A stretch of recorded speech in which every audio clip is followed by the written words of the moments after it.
Hello everyone, and welcome to the third in our Better Bristol webinar series.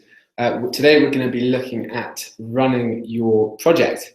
So we're just going to go ahead and get started. So just to recap on what we've covered before in the previous webinars, the first one we were based on planning your project. So this was all about making a solid foundation on which to build a successful project, identifying all of the necessary skills associated with running a crowdfunding campaign and where to delegate, and of course, identifying and nourishing your crowd. In our second webinar, we're looking at creating a project page on the website. So this was all about kind of how to tell your story, making a strong and effective description, telling people exactly what you're trying to do, what makes a good video, identifying appropriate rewards that are going to motivate your audience, and setting a target which is both realistic based on your audience size and something that gives you enough to get your project going. So specifically today, we're going to start looking at running your project. So this will involve kind of the launch, getting ready for the launch of the week from now until June the 1st, making sure that you've got the event in your diary, sharing the project with your audience and your crowd, connecting with people via different channels, and of course, activating your audience and your backers. So, for those of you who remember the first guide, we looked at the network map, which is a very important exercise. And I should at this point just reconfirm how important it is that we read all of those guides.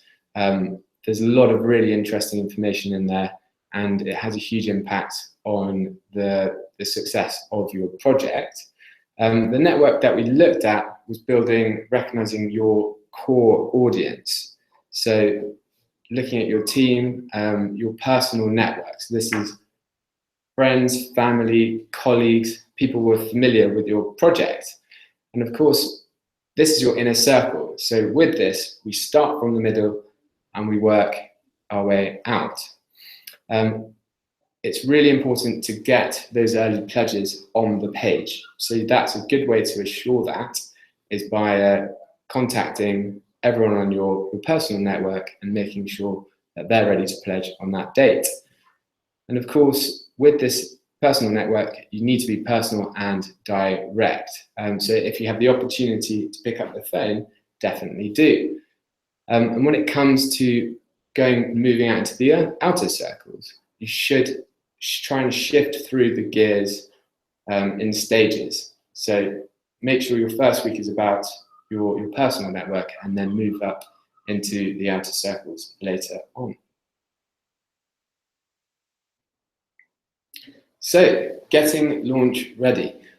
We know that the live date is the 1st of June, so make sure that your audience is very much aware of this. It'd be a good idea at this point to set up a Facebook event for June 1st and invite all your friends and your personal network to that, so they know exactly when you're going to go live, and make sure that they're ready to pledge. Before going live, it's very important to make sure you've got the correct content, a good range of interesting imagery and stories that you can share on your crowdfunding journey. So you've got a bit of time now, make sure that you can collect all of this information so it's ready to go when you need it. In our first guide, we talked about making a plan, and we had that checklist. So before going live, make sure that you've covered all of these different points and that you've assigned relevant tasks to relevant people within your team, and everyone knows exactly what they have to do. And of course, we talked about getting those first 10 pledges on the page. It's really important to build a bit of credibility moving forward as you go into your outer circles, to get that personal network to pledge first.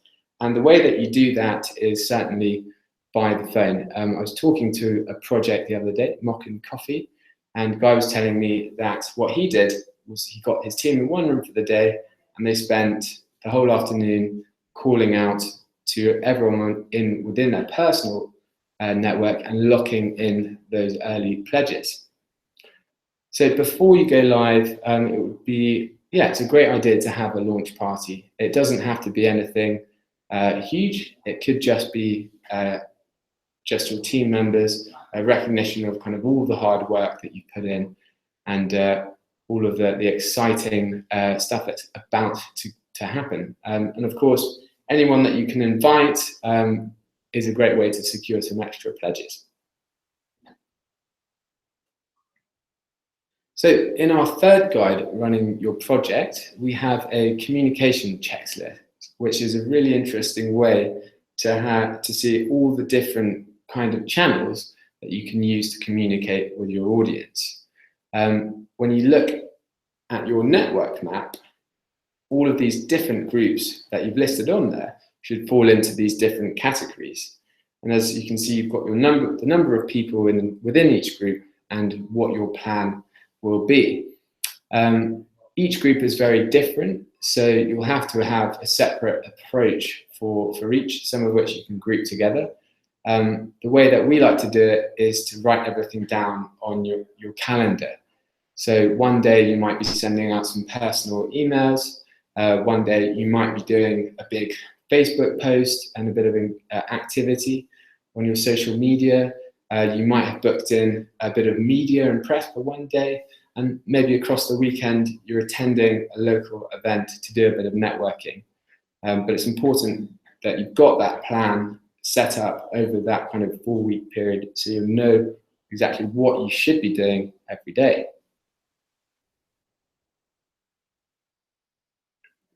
So when talking to your core crowd, these 3 different are certainly the most effective at driving pledges.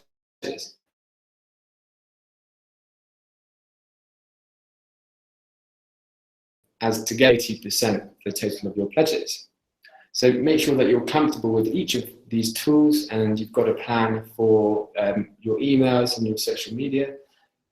We talked about before how you can download your contacts from Gmail and LinkedIn, and it would be a good idea to pool all of that from your team onto one Excel spreadsheet, so you've got a solid audience and marketing approach. For those of you who do have websites, make sure that you prepare some content that's ready to go when you go live. So any traffic directed to your website can then in turn move to your crowdfunding page.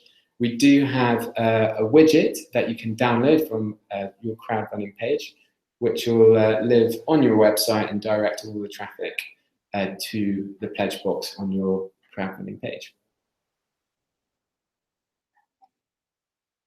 So in the third guide, there are lots of different tips, so do have a look through that. A few of those we've got here with us in terms of what's best to do and how to approach your email.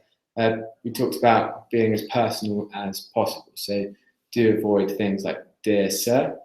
There are fantastic email tools available, like MailChimp, for example, which is a great way to find out exactly who has been opening your emails and will help inform a plan of who you need to reconnect and follow up with, which ties in with our next point about following up. Of course, in an ideal world, you just need to send one email, but unfortunately, that is not the case. So you'll have to, it's a good idea really to pre-prepare different emails, chaser emails, to make sure that you're on top of people and you're encouraging them to pledge and reminding them if they haven't. Name drop is a useful kind of approach to activate your audience. Let's say if a key influencer has backed your project or an organization, then you can include that in your messaging to try and let the others follow suit. And of course, a strong subject line is very important. Avoid anything too spammy, so make it clear and make sure it's clear and direct. And in the same breath, really with your signature, it's a good idea to include the link to your crowdfunding campaign there.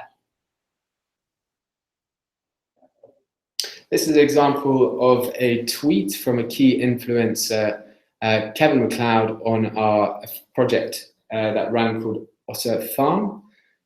This is the kind of example of a really good tweet that caused a lot of engagement. As you can see, there's 65 retweets, 59 likes, but it's short and sharp. There's a nice bit of imagery. It's telling people exactly what to do. And hopefully a lot of people from that tweet went on to see the page and therefore pledge afterwards. So social media essentials. For those of you who have a Facebook page or a Twitter account, do make sure that's in good shape before you go live. If you don't have a Facebook page, it is a good idea to create one for your project, as Facebook is a huge driver of pledges. It accounts for about 40% of total pledges made. Just warm up your audience on there, invite all of your friends, see if you can expand your network slightly, and make sure you've got a strategy across the 28 days of what you're going to feature and how you're going to engage people on that journey and keep them interested. So beyond the first week, we're going to look at widening your crowd.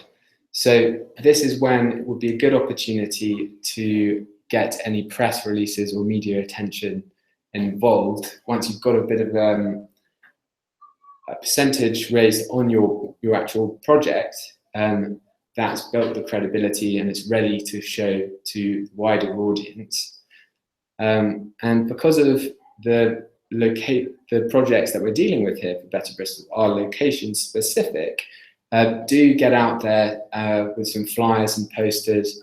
Any cafes, pubs, restaurants, village town halls, they're all great places where you might be able to reach a new audience. And certainly with blogs, anything relevant, it's certainly worth getting in touch with them, see if they're prepared to feature something about your project. And updates are a fantastic tool to use, maybe once you've got about 50% raised, as you can, by using the updates tool on the crowdfunding website, you can talk directly to those who have backed your project already. So they're really useful to give them something to share to their own audience to help get the project out there. And they're already engaged, so hopefully willing to help. Events we briefly touched on, so if you can, it's a great idea to run a launch event, potentially something in the middle and something at the end. So you maintain a bit of energy, you can invite different groups of people to attend, and hopefully that will increase the amount of pledges you get. But certainly, I think from a network perspective, it's really important as well. If there are any kind of relevant events that you could attend, do make the effort and get out there and start talking about your project.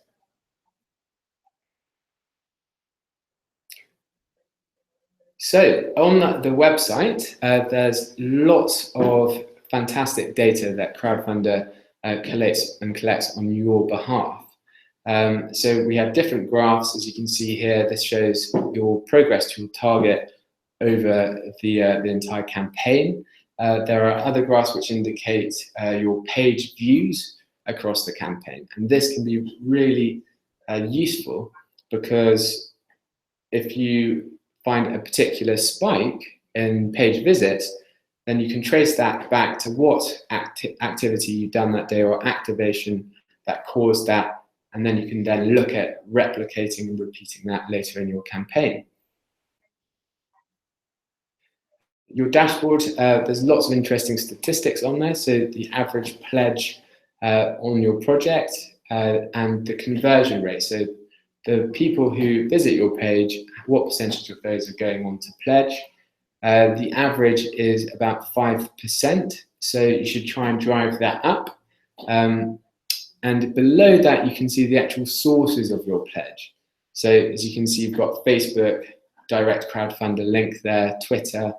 So it's good to have a look at those, see where pledges are coming through and focus on those particular sources. And it gives you an idea of where you should invest a bit of time and energy. So what's next? We're going live on the 1st of June. So thank you so much for everyone who's been in touch with your projects. It's been really lovely having one-to-ones with everyone. If you haven't yet scheduled one, do. I think there's always time before we go live, and it's a good idea for me to run through your project with you. If you do have any questions in the meantime, you can always reach me by email. And that's us done for today for running your project.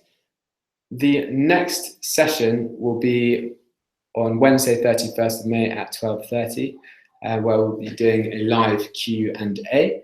I'll be in touch with how that's going to work, but if you have any questions before that event, do just email them across and we'll discuss everything during that session. So thank you so much for your time today. I hope that was useful, and we're very much looking forward to catching up next time. Goodbye.